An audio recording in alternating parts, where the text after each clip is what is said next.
Yo, what is going on, guys? My name is Megas Wampario, and today we're back at it with a second installment of this kind of talk show that we have called PokeTalk Radio with myself. We got Jess Grimm, aka Team Rocket Reject, and we also have today PokeTaj or Taj Gooner, I guess. I don't know. We typically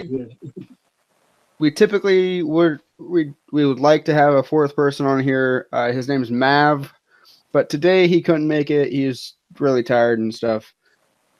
But we will move on with the show, as they say, I guess. In today's episode, we're going to be talking about Celestial Storm, as Taj went to a pre-release today with his son. And if you haven't seen his video from it, you should definitely go check it out. He got some amazing pulls from it. Then there's some new Let's Go Pikachu and Eevee stuff that came out, like legendaries and stuff like that. And also there's some Pokemon Go news that it's not news now, but it's been since the last time we talked. So with that, Taj, how about you tell us about your pre-release experience and what it was like and what the set's like? Yeah, so pre-release, like I said, we usually go to the morning session, but we couldn't make it because of car issues. So we went to the late session, and it was very quiet. There's only 4 of us there who competed. It was great because the members could be a bit more casual, laid back, and give us a chance to appreciate the cards.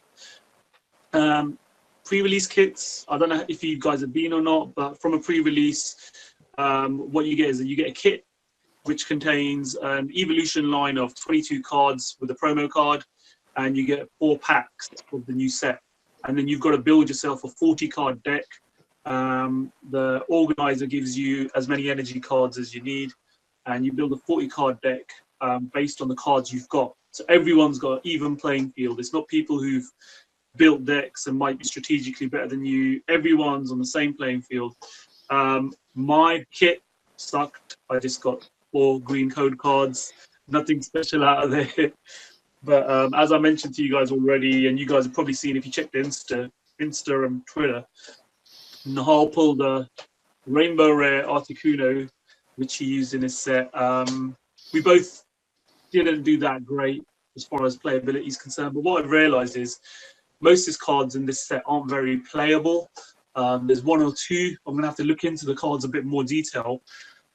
But Kyogre seems to be okay if you got a water deck. But the rest of them, not looking too great. Rayquaza won Japanese National. But they've still got VS Seeker and stuff like that because their standard format's slightly different to ours. So we don't know how successful that'll be. With Vikavolt, Rayquaza could be quite deadly, I think. But then having to set up Vikavolt and get that going could be a bit consuming. But yeah, that's looking pretty good. So yeah, the set as a whole, artwork-wise, is fantastic. But from a playability point of view, I would say probably not the best set in Sun and Moon. Yeah. Absolutely not, since Lele is still a thing, and that's not from this set. Which promo did you get, Taj? The pre-release promo. The promo I got was the Ducati. Oh, cool. So there's I got the Delcati. I haven't got them to hand. I've got them in my promo folder already. I've moved them all into my Black Star promo set. So I got Delcati. Nahal got Celesteela. Cool. And then I have managed to obtain. There's a guy there who'd done both pre-releases, and he'd got Kyogre in both. And he's not really a collector, so I purchased both his Kyogre promos off him, which is great because looking at it now, that is the most desirable out there and the hardest to get hold of. So that might work in my favor. And then my next trick is the one I haven't. Yeah, we'll have a talk about it later. My next trick is Manectric was the one I didn't get, so that's the one I've got to obtain. So that shouldn't be too difficult to get hold of from what I understand. So yeah, so those are the 4 pre-release promos. They're not the best ones. I think the last set, probably Forbidden Light, had some really good pre-release promos. Malamar still really difficult to get hold of. I only just got hold of mine, and they were quite playable. I mean, I had, God, I can't even remember what I had in my set now, but it was playable. Pheromosa, yeah, even that was fairly playable for pre-release. So yeah, so there, this, yeah, not so impressed with the playability of the cards in this set. I have to say, going through, we did this several times now. Going through some of the artworks on this set, though, I'm seeing a lot of the original artworks. Like going back to Nia era, as I mentioned, the what was it? Like the Famfi and Dawnfan and all them, Larvitar even, or actually Onyx, because I remember having that. I have that original artwork in my collection. I saw that and I was like, that's not new artwork at all. This is definitely a great. So just to give you just give you a bit of background on that. So we've only been collecting obviously Sun and Moon onwards. So, but I do know a lot of this artwork is reprinted from older sets, and that's mainly from the Japanese Champion Road set. So if you're not aware, Celestial Storm, the English version, is made up of the Japanese Celestial Storm, or Charisma of the Broken Sky, or Cracked Sky, or whatever you want to call it, however it gets translated, and Champion Road. And the Champion Road element of the set, which is the smallest set of the two, actually had a lot of reprinted old artwork. It was great for us. It's the first time we were seeing it, but it's got that older, more classic look to it, which is quite interesting for us. I believe it's a revival of some of the Neo cards. Yes, it is. I have them right here. Not me. Mine are locked in a closet. Can I find any of the others? I mean, you mentioned the Onyx. I've got that to hand here, which beautiful, right in you can hand. see. You have Great that. looking art. You can Is see that the new one, right? Yep, that's the one from Celestial Storm. Okay, and here's the one from Neo Genesis. It is, which is Yep. it's the exact same Identical artwork, and also the Fanfi from Neo Genesis as well. Yep, I've probably got that to hand as well, so you can have a look. Yep, exactly the same. Yep.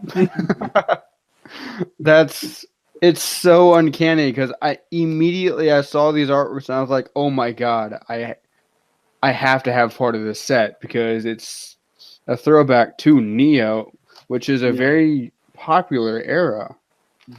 I think there's two views on this. One is that, wow, it's really good that they're reprinting older artwork because, it's great to see that again. And others are saying it's just lazy, because those collectors who are collecting older sets and newer sets, they've already got this artwork. So reprinting it just seems, some people think it's just a lazy approach from Pokemon. They could have commissioned new artwork for it, give it a new, fresher look. So actually, there's two views to it.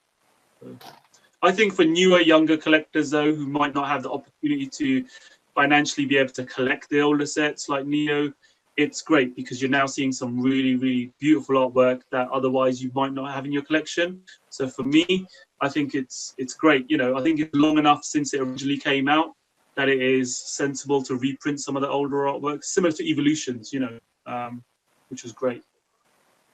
This is a 100% exact reprint. Yeah. Down to the moves and everything. It's to keep it relevant. What the hell? I didn't realize that until I looked at mine and started reading the text on the screen over here. I was like, wait, hold up. This is legitimately 100% reprint. It's Not just to keep it relevant, you know. I mean, like Taj said, some people don't want to spend $1,500 on a first edition Shadowless Charizard. You know? I mean, Yeah. It's a good way for people to get a hold of the original art with sometimes a modernized approach to putting them in game. Yeah. Like Charizard, for instance, they bumped up his HP a little and so forth. yeah, I feel like Evolutions did that a lot for the base set. Now we're reprinting a lot of the newer old stuff, I'd say. Yeah. And what you've got to realize as well with expanded format, black and white on. So even in its expanded format, you've got older cards which have dropped off. So this now just, like Jess is saying, it just revitalizes and refreshes and brings them back into play for people who, you know, might not get the chance to play with them competitively. And it's a nice way for the artist to get a little bit more zing out of their art. You know, that's always a good plus. Yeah. I love seeing them. Yeah. Like a lot of the older sets, I keep them locked away. So to be able to open them up and see them again, you know, it's kind of like, oh, that's so nice. I keep the originals safe. You know, that's important. Yeah. All right, I relinquish the fact that it was 100%. They bumped up the HP. My bad. Yeah, they would have to. Yeah, in the modern game, you'd have to bump the HP up. It was originally 60 and now it's 100, but I mean it's not much. Yeah. Back in the day, though, you used to get excited if a Pokemon had 100 HP. Oh yeah, the You're fact like, that base set Charizard had 100 was amazing back in the day. Yeah, 120 and Arcanine had 100, and those were heavy hitters. Super desirable just for that. I actually came back and I was like, what the hell is this 240 HP? I don't remember this. No wonder I never played the TCG. Yeah. All right. So, Taj, you said about playability with this set. We've got, I'm going to list them off quickly here. Shiftry, Blaziken, Articuno, good God, Electrode, Mime, Banette, Palossand, Eradicate, Scizor, Stakataka, and Rayquaza GXs. I said Rayquaza EX because that's the last Rayquaza we got. Of these, what is the best one you've seen so far? Oh, I did a. Do you know what? If you'd have asked me this 5 days ago, I'd have told you straight away because I did the preview video on my channel. So I got all the because as soon as the set list came out, I thought, right, okay, let's have a look at the GXs and Prisms. So I pulled out my Japanese cards and did so you can see the artwork, and then I read off the translated moves. What I do know is that Rayquaza, like I said, has won Japanese nationals. It's a really, really great move because it's the number of grass and electric energy attached to all your Pokemon times 30 is the attack. Which can really quickly build up. So if you've got a few of those on your bench, you've got, like I said earlier, if you've got a Vikavolt up and set up, you know, you get that set up by turn 2, turn 3 with a rare candy, and you got Vikavolt hitting things up. Within every time Vikavolt attaches, and then you attach your own energy, that's 90 you're hitting for straight away. And then whatever's on your bench just keeps multiplying that. So if you can successfully get that set up, that's pretty good. And being Dragon type, it's weak to Fairy, so there's not very many competitive Fairy decks out there at the moment. With Fairy Rise coming out in 3 months' time, the new set, which will have Thunderclap Spark and Fairy Rise as part of it, the English set, then it'll obviously be affected because Fairy is going to be huge when the next set comes out. So Rayquaza's good for now.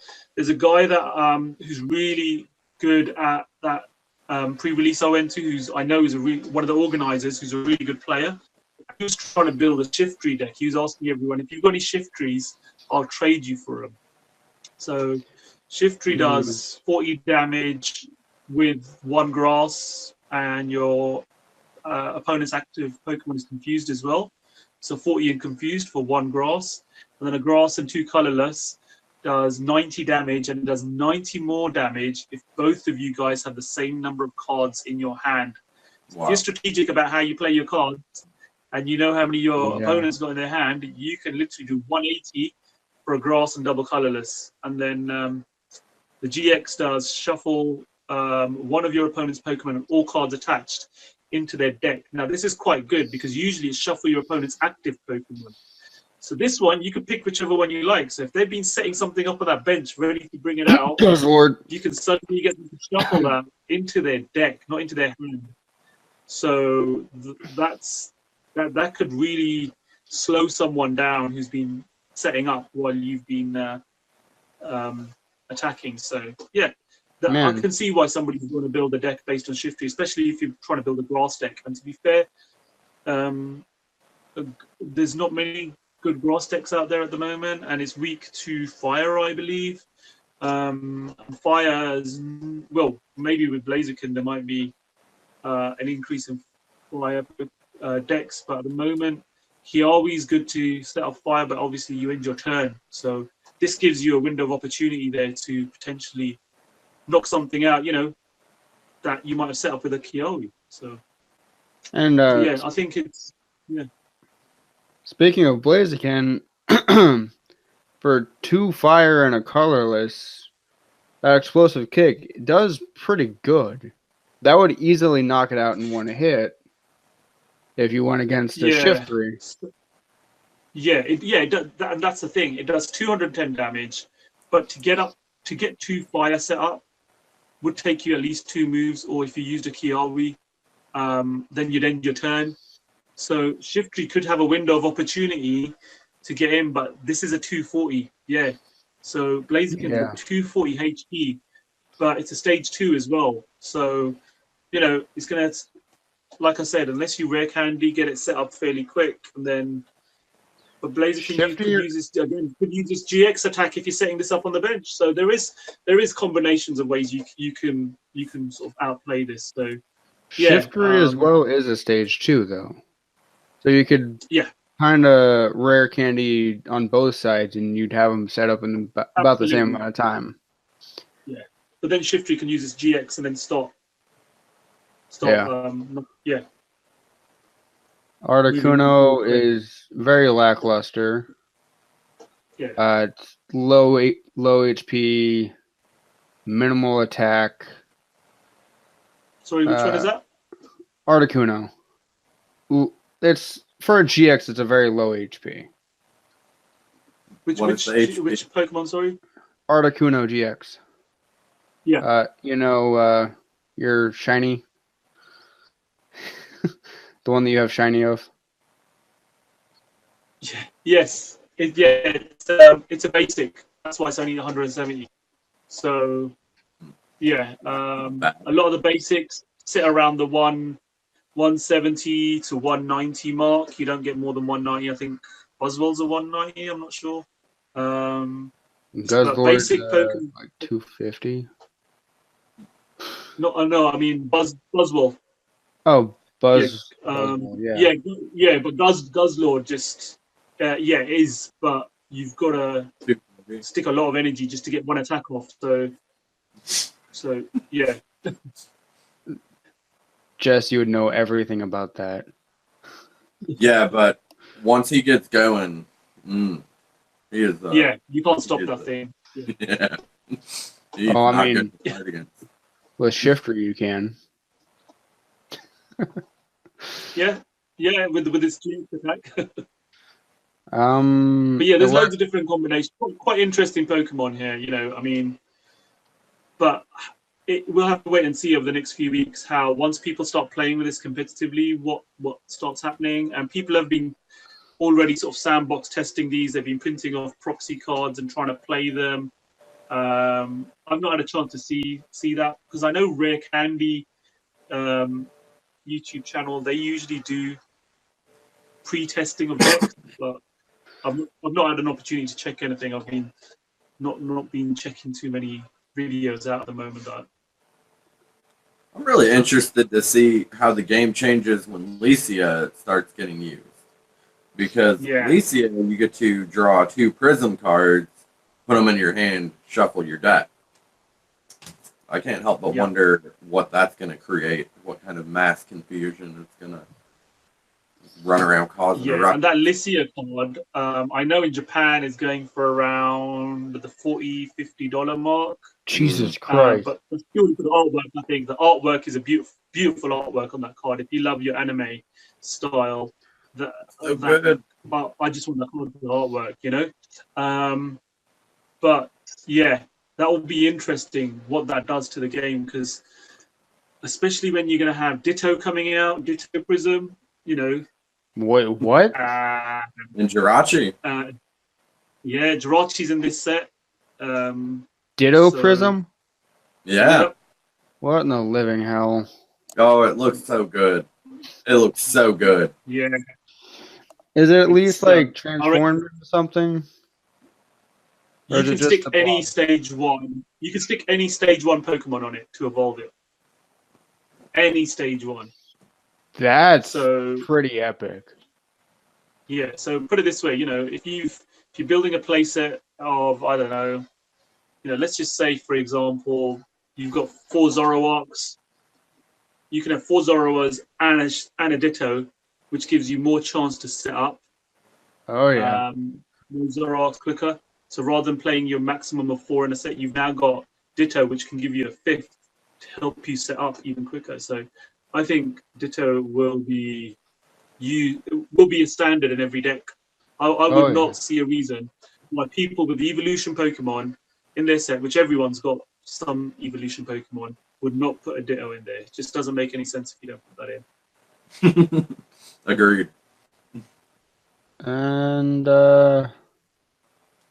trying to see Palossand here, because I haven't actually looked into depth into Palossand GX. Got Eerie Light for fighting and 2 colorless. Does 60 damage with confusion, which is not as great as Shifty, 40 damage confusion for 1 grass. Life Absorb, 100 damage, heal 20 from this Pokemon for 2 fighting or 2 colorless. Kind of lackluster.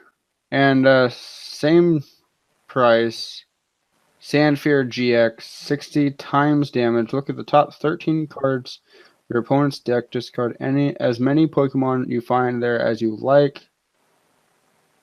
Oh shit. Yep. That is a massive one. Yeah, if your opponent's deck is Pokemon heavy, then yeah, that can do serious damage as a GX. But remember, you can only use a GX once, so yeah, that could be pretty good. I mean, for me, I've heard loads of good things about. I know Stack Attack has been around for a while, but they've got Stack Attacker in this deck. Let me get down to it. We only saw it as a promo before, and I think they released it as a rainbow. I'm not too sure. The Stack Attacker is going to be great for me because apparently it works really well with Naganadel. So I'm going to try and possibly tweak my Naganadel deck, possibly with Stack Attacker once that's available, because its ability protects your Ultra Beasts by them taking 10 less damage, which is great. Can you stack that, or is it not stackable? Because if you just can you stack that ability, or is it no?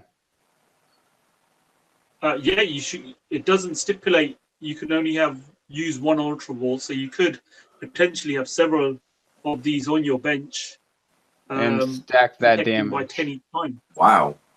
Yeah. That's broken. Because if somebody on the opponent's team does 30 damage and you have 3 of these, it's completely screwed. Yeah. Then Gigaton And the Stamp GX is attack on this, the GX attack is quite good late on in the game. So if your opponent's got, you know, a GX in their active, you've got 2 prize cards remaining. This one does 50 plus damage, so 50 more damage for each prize card you've taken. So if you've taken 4 prize cards, this GX attacks then does 250, 200. which is Yeah, pretty much taking out everything. So that's yeah, this is useful to have on your bench for the reason it protects your Ultra Beasts. But then secondly, late on in the game, have this thing powered up, bring it out to literally win a game with 2 prize cards remaining. So I think it's a lethal Pokemon. Yeah. And even in a pickle, if it's on your bench and you have nothing else, you can throw it out and use Gigaton Stamp, which Yeah, exactly. will It's actually 120 do some damage. Yeah, I mean that's a sort of standard attack for an Ultra Beast. These days it's about 120. You see that quite often, like with Dawn Wings. I use Silvally, which has 120. So 120, yeah, that can do some reasonable damage. It's a 2-hit KO for any single GX, except for Solgaleo, which is legitimately like 250, I believe, just out of range. But that's kind of why I ran it. You stick a choice band on there, and it is a 2-hit KO. You know. Indeed. So, yeah. And then I find Beast Ball's quite an interesting trainer card. So it's an item card. Look at your face down prize cards. You may choose one Ultra Beast you find there, reveal it, put it into your hand. So it's like a Gladion for Ultra Beast from your prize.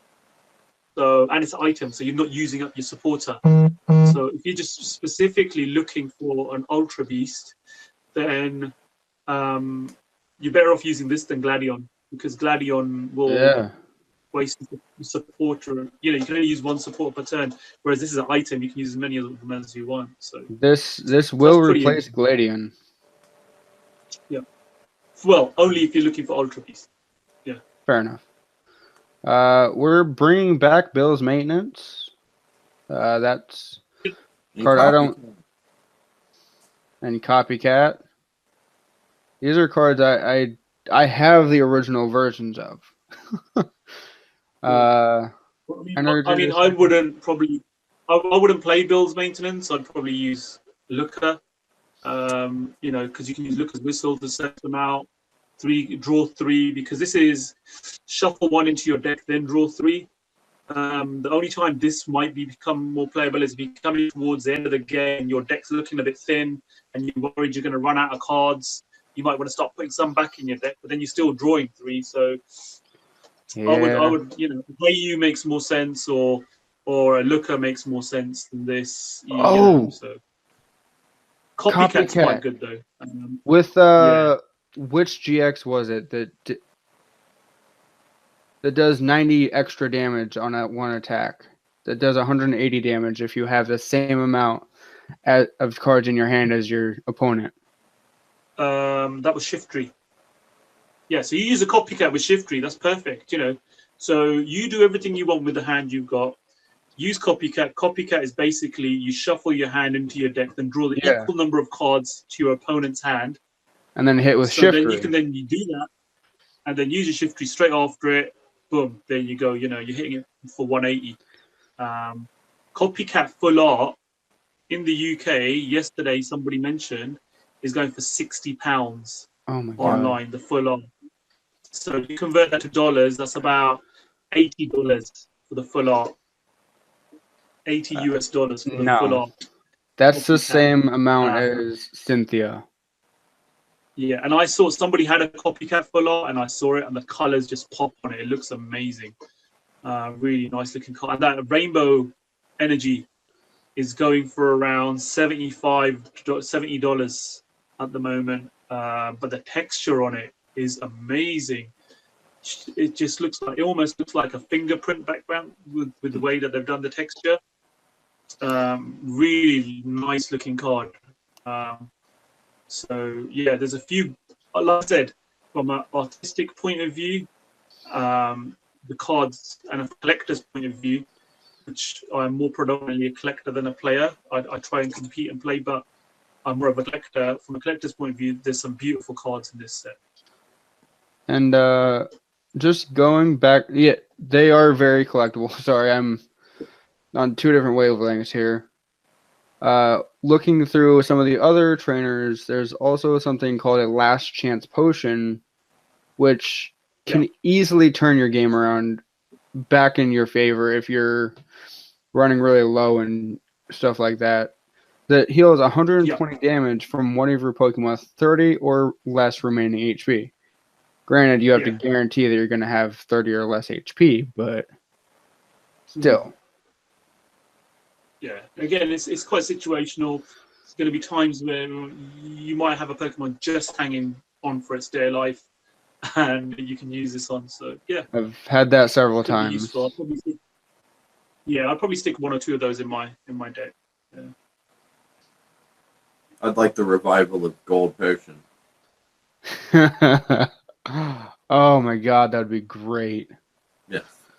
That was a gorgeous card as well. It was. I'd love to see a full art of it. Maybe one day. Like a secret rare full art.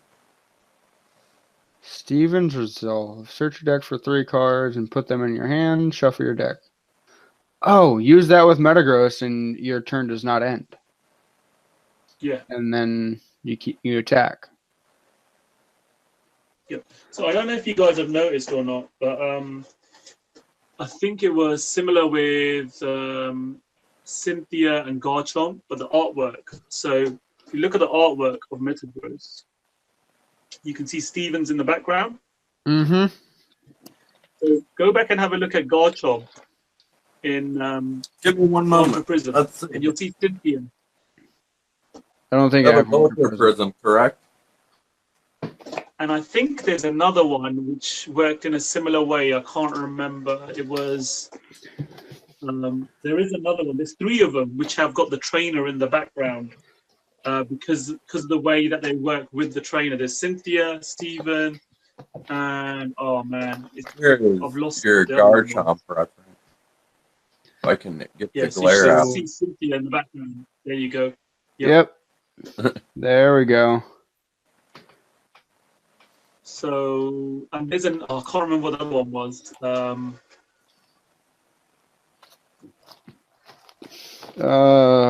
What set is it? Might help a little bit. Sorry, I'm trying to. Sure. What set is what? The third one that he's talking about. I remember there was a. I remember what after he mentioned it that there was another one, but. Yeah. Was it a big one, a big hitter, or was it just kind of a? I don't really remember. I'm trying to think. Was it? Silvally? No, it's got to be something specific to that Pokemon. I've lost it now. I can't remember which one it was.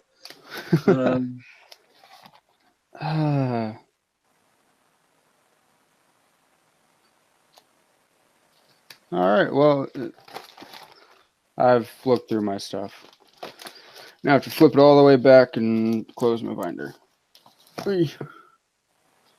Sun and Moon era, right? Because that's kind of when they started doing that. Yeah, it's one of the more recent ones. I can't remember which one it is, though. But I know on Lucario's card, the reverse. If you look at the background on Fates Collide Lucario, there's a Alakazam on the television screen. Hold up. Where's Fates Collide? Oh, there's Fates Collide. It's amazing when you look at all we've seen a million times. You can see some really cool stuff in the background. I've noticed that with quite a few of them. Yeah, I'm always shoving them in Courtney's face, going, no, look at it closer.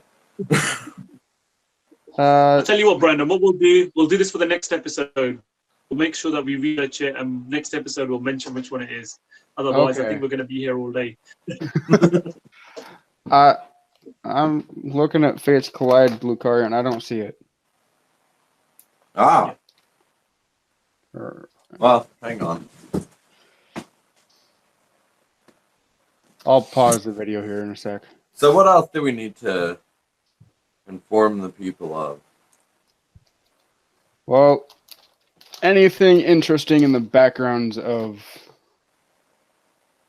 Let's see, where's the of camera? that Lucario. Jeez. That's not the Okay. Lucario I was looking at. All these things you notice.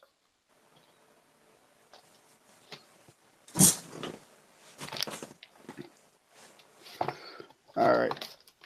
And with that, I'm putting my big ass binder away. That moves everything. And I think we've kind of worn this celestial storm thin. Yep. So we will go talk about Let's Go Eevee and Pikachu. Yes. Because there is a lot of new stuff since the last video. There's been 2 releases of videos since then, one of which lets you know that there is certain requirements to go into at least the first 2 gyms. The first gym you have to have either a grass or a water type, and I'm not quite certain as to what the second gym's requirement is yet. I would imagine probably close to the same thing. Either that or electric and Grass. Mhm. That would make sense. I haven't heard any of this. I know that I have to spend $100 to get the little Pokeball controller so I can have Mew. And Mew will follow you around, and then you can have one other one follow you around or something. And I'm buying a Nintendo Switch just for this game, so it better be good. I better be.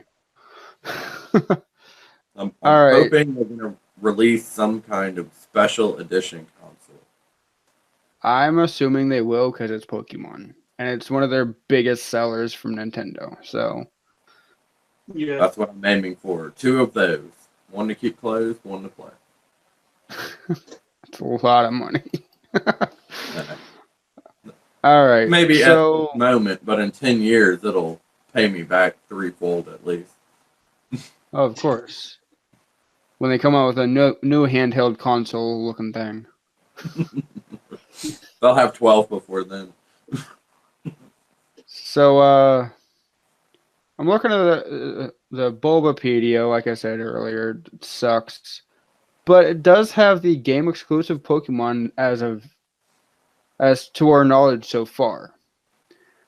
So for Pikachu, for Let's Go Pikachu, it's Sandshrew Sandslash, Otterscloom Vileplume, and Growlithe Arcanine. Remember, these games only have the original 151 in them. So we're used to having like this long list of version exclusives, and it's very short this time. Eevee is Vulpix, Ninetales, Meowth Persian, Bellsprout, Weepinbell, Victory Bell. And that's it, literally. Which they almost swap typings as well. Because Vulpix and Ninetales are version exclusives versus Growlithe and Arcanine. The Victory Bell line versus the Vileplume line. The only difference is the Sandslash and Persian line, or ground and normal. But let's Everything think else about is- this realistically. None of that matters because you get Mew. Very true. Then you have all types. I did see the second trailer they released. Normally you don't battle, like you don't actually legitimately battle wild Pokemon. But in this clip that they showed, you battle wild legendary Pokemon, which I can understand because you got to catch them somehow and weaken them a little bit. If you did it like Pokemon Go, you'd never catch your legendaries.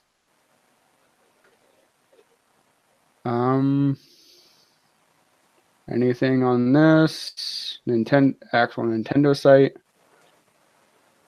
Guys, I'm going to have to go, I'm afraid. But I'll catch up with you guys soon.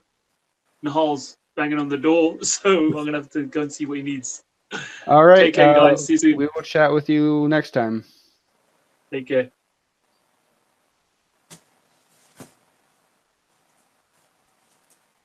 Is he? There we go. All right. What's up, Jess?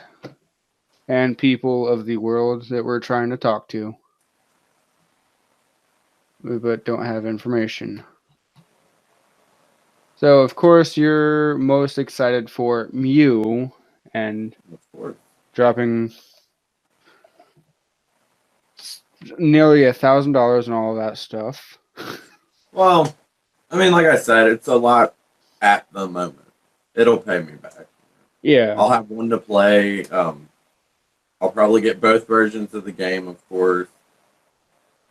I do believe GameStop does have a you get 2 games and the ball for a certain price as well. So I believe it's like $100. Yeah. So if you do that, you save a lot of money. Yeah. They're bound to be expensive. I want Pikachu, so. And I'm getting Eevee, so. Well, see, it's lucky in the way that she wants Eevee and I want Pikachu, because in all reality, I want both, but I sound like a spoiled brat when I'm like, I'm getting both. But now I get both. All right, so I can't find them right now because websites suck. So there's just basically, I'm gonna click my thing so people know I'm talking. There's basically it's just showed you riding on different Pokemon, like you're flying on a Charizard's back while your Pikachu's sitting on or standing on your back. Riding on the Onix, of course. Riding the Arcanine, which looks hella fun. I really want to actually ride an Arcanine in real life. Those things are freaking massive and gorgeous, and it's a great guard dog. Yeah, definitely better than what I have. No, I'm just kidding. He's just fine. But yeah, he would be better. It'd be better to have an Arcanine. I mean, I have a guard gerbil or hamster, so yeah, it'd be better than that. Infection. Exactly. Yeah, just the wild legendary battles as well. Oh, the biggest controversial part of these trailers was meet your friendly rival. Who the hell wants a friendly rival? I want Gary, damn it. Bring me Gary. The dick. I enjoyed him being a dick and smelling people's feet. Well, Gary would be roughly 30 years old now, because I am. So yes, he would. It wouldn't be a young kid anymore. No. But I mean, hey, Ash isn't grown up yet, so I mean, Gary's obviously not Misty going to did grow up. I don't understand. Misty and Brock both grew up. Yeah, I don't understand that. Like, they legitimately in the anime grew up. Mm-hmm. Like, you see them towards the end of season 1 of the Sun and Moon anime. Yeah. And they're grown up. Yeah. Like, Brock's definitely not hitting on young children. He's hitting on grown women. You sure about that? Yeah. I mean, think about the stewardess he ran up to in that last episode. He's still In the hitting on Nurse airport. Joy and Officer Jenny, though. He's always hitting on them. Of course. All right, and the last thing, which I really think you should download it, Jess, even though you might not play it, is Pokemon Go. It's not exactly a new update about it, because everybody that's watching this already knows about this if they play the game. Friends have been added into Pokemon Go. You can add somebody by a code. It's a 12-digit code that you have to go into their friends list for. You send them friend requests, they accept it, you get to send gifts, you get to raid with each other, you get extra bonuses for bumping your friendship level up. There's a lot to it, and you can even trade with people. Which there are some hefty fees for trading with people. If there's a shiny in the game that you don't have yet that you're trading for, you need 1,000,000 Stardust. If there's a legendary you don't have yet that you need to trade for, you need 1,000,000 Stardust. Region exclusives aren't as bad. They're 20,000. That's not too bad because, I mean, hell, I want a Farfetch'd. They're only in Japan. I'm not going to Japan. So, or, no, Farfetch'd is not Japan. It's Europe. Mime is Japan. Whatever. And, so, Jess, do you think you're ever going to download this game?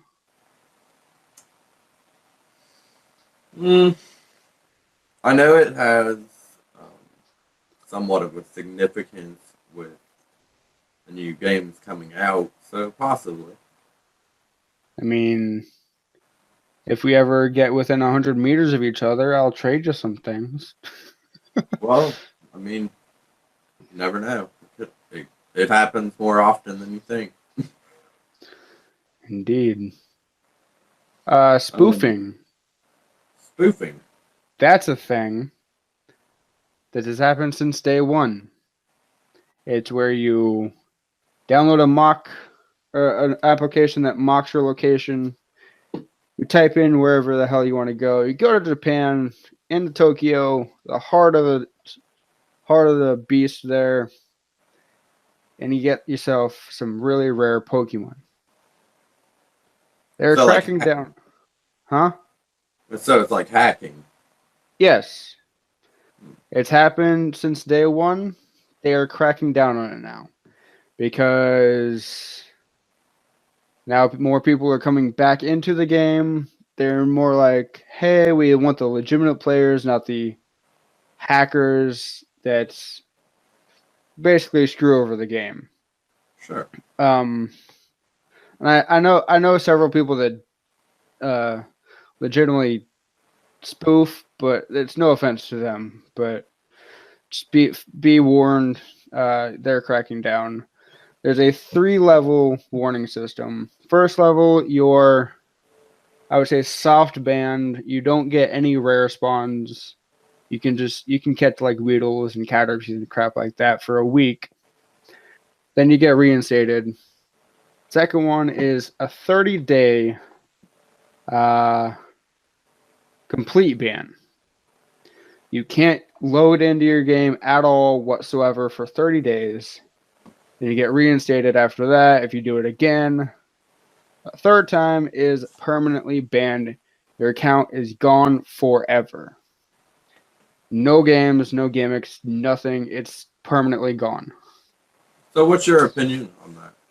On I mean, spoofing, do you think that? Do you think it's justifiable on Pokemon's part to give you 3 absolutely. chances in Bucha? 3 chances is plenty. It's plenty, especially like they just, you probably don't know what this is, but just this last couple weeks there was an event in Chicago called Pokemon Go Fest. Tens of thousands of people showed up, and several thousand people spoofed in. Oh, okay. And there was a specific YouTuber that was streaming while he was spoofing in, and he got 3 separate accounts banned while live in front of his audience. Well, So they're legitimately cracking down, and it's, to me, a good thing. I mean, they're still Pokemon fans, of course. They're just, some of them can't get out. They don't have time to get out and do stuff, or some of them are lazy, or some of them just want to do it to do it. I know I'm guilty of doing it once or twice back in when it was actually easier to do it. Now it's very, very hard to do so. So I did it once or twice, and it's not the same feeling as doing it legitimately. right. Like, I have a 95.6% perfect Ponyta from Santa Monica Pier in my Pokédex, or in my inventory, because I spoofed there. It wouldn't be the same as if I went out and got it myself. Exactly. It's a hard topic to touch on, because some I understand doing it, others they're just lazy and want to get around doing nothing. Do they have an option to purchase region-only exclusives or anything? No, they do not. So if there's like a Mewtwo, for example, in Japan, you're not supposed to have it unless you were there. Mewtwo is part of EX raids, which are Okay. invite only. So you have to raid at these specific gyms during this time and this time. They're never specified either. Like, 50 people could have raided this specific gym at this time, and 20 of them get a raid pass, or EX raid pass. So it's hit or miss whether you get it or not. I've known people that have 10 Mewtwo's. And I'm going to come after them and be like, million Stardust trade right now. Now, how do you get Stardust? Explain that to me. You get, for every single Pokemon you catch, you're guaranteed 100 Stardust. Okay. That is a fuck ton of goddamn Pokemon. Yes, it is a said fuck ton of No, Pokemon. I mean, like, you're talking the equivalent of 1,000. basically walking booster boxes to catch Pokemon. Yes. You know? Like, how many Let's put it booster under- boxes worth did I walk today to find this one? Let's put it into perspective right now. I have 33,090 Stardust right now. And it's 1 million to do a trade, you said. For a legendary I don't have. Or a Can shiny you I don't purchase have. Stardust? I wish. Is it an option? Like, if I wanted to whip out my credit card, am I able to buy Stardust? No, you're not. Because I know if I go to the corner, like 4th and 2nd, I can get some dust, but it's not Stardust. Yeah, I wish it was an option. They would make a lot of money if they had that as an option. Because, people would buy in so they could do those million Stardust trades with their friends, so their friends can get this legendary that they have 10 of, or they can get this legendary that their other friend has 10 of, or I have 20 million Pikachu with hats. I want to give them away. Just take them, please, for the love of God. I don't want them. They suck. Well, They're hard to Pokemon get. Go, you can hire me. I'll be your marketing campaign. I know how to make money, see? 1 million Alright. Stardust for, let's say, $100. No. Nobody would pay that. People would buy it. People would buy it. I'm sure. Remember then they those would- Grand Theft Auto shark cards? I actually don't. When Grand Theft Auto 5 was like a thing online before Fortnite and everything else, you could buy shark cards that were like $100. I think you'd get like 8 million or $12 million in game online. Jesus. So you could buy the cars or the buildings or whatever, weapons. I mean, there is a thing called PokeCoins, but that you can buy, but you can't exchange them for Stardust. It's That's very interesting. and there is a $100 option for 14,500 coins, which will get you literally everything and anything in this store. So, but anyway, what else is there? We've gone over Celestial Storm. We've gone over what little I remember from the trailers of Let's Go Pikachu and Eevee. Gone over trading. If you want to be friends with me, anybody that's watching after the replay of this, give me my phone. Here is my friend code. You gotta reverse it, or let me turn down my brightness here. There we go. 6096-5411-0174. I'll send you gifts, I promise. 309. I know, it sounded like that for a sec. Yeah. Anyway, add me on to Pokemon Go. I'll send you shit. Whoever's watching this. Buy New Celestial. Mimic UGX coming. What? There's a new Mimic UGX coming. Oh, Jesus. That's all we need is a disguised GX. It's a fairy type. It's fairy type. That's, I feel like that would be a dark or a psychic type. You'd think so, but you know them and their type swaps.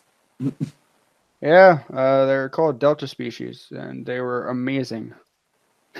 They haven't died off yet. No, they have not. Okay, so it's been an hour, literally. Got Celestial Storm, Let's Go Eevee, Pikachu, spending $1,000 on consoles. Pokemon Go trading and friends. Yeah, because I have 64 of them and I need more. And leveling up in Pokemon Go. For all of you coming back for this friends thing, it is not easy. You may have left when you were like level 20 and you think that's hard. I'm level 32 and it has taken me a month to get to 33. And I am literally under 50,000 away from getting there. And it's going to take me like 3 days to do that. So it's not easy. Getting from level 37 to level 40 is harder than getting from level 1 to level 37. It's impossible. I'm never going to get there.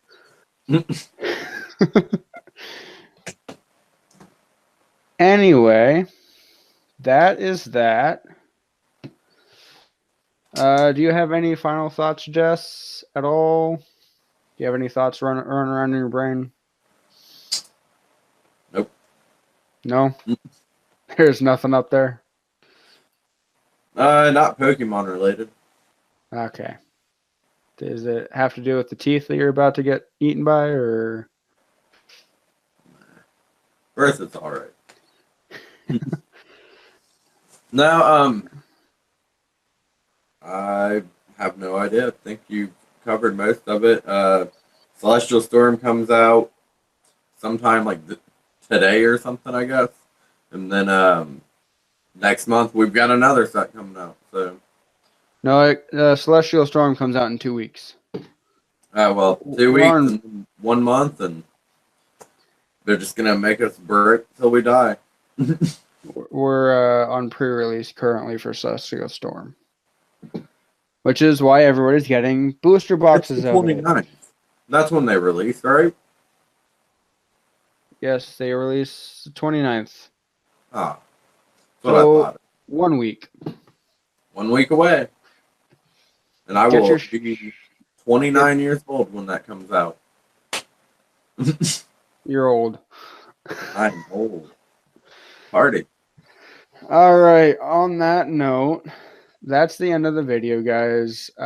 Thank you, Jess, for dropping by, helping out with the show, putting your little inputs in here and there. Taj, I know you probably gonna maybe watch this back, maybe, but thanks for dropping by. It's a great show, and I hope that this actually gets some traction on it. Without further ado, my name is Megas Wampario with Team Rocket Reject Jess Grimm, and we are out of here.